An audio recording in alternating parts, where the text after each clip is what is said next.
little tip to not flatten the back into the floor, but rather feeling the body become heavy down towards the floor. Just get yourself relaxed on the floor and feel your hip bones heavy on the floor.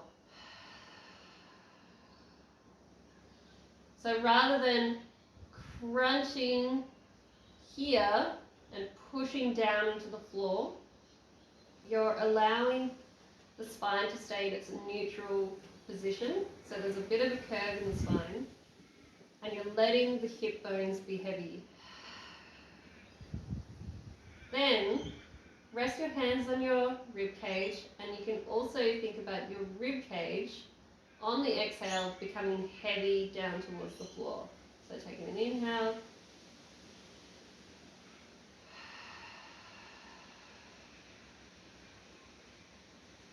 and so now my back is closer to the floor, and I'm in that nice stacked position where my rib cage and my pelvis are lined up, but I'm not having to arch my low back or flatten it into the floor.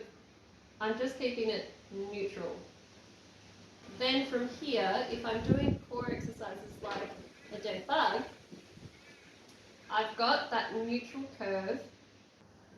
Rib cage stays heavy down to the floor, hips stay heavy on the floor.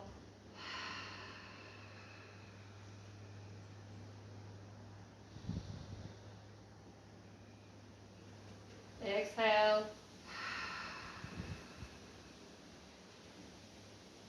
And so in this position, I really have to use my low core muscles to stay in this nice long stacked position. So, and it makes it much harder to do this crunching motion where I'm flattening my back into the floor. So by keeping that little bit of a neutral curve, I'm actually getting better activation of the low abs.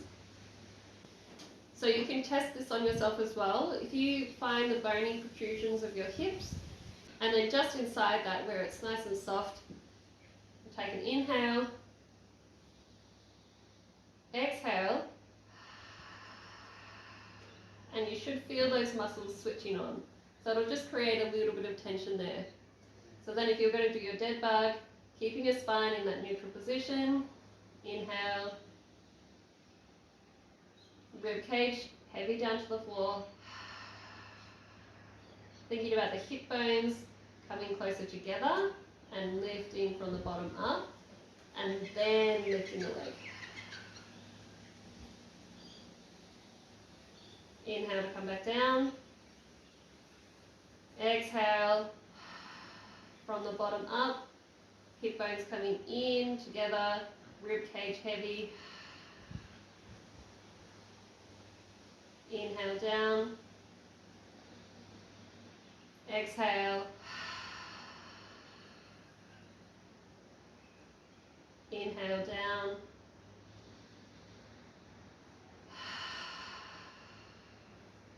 so give that a go next time you're doing your dead bugs and see if it makes a difference to those low abdominals switch on.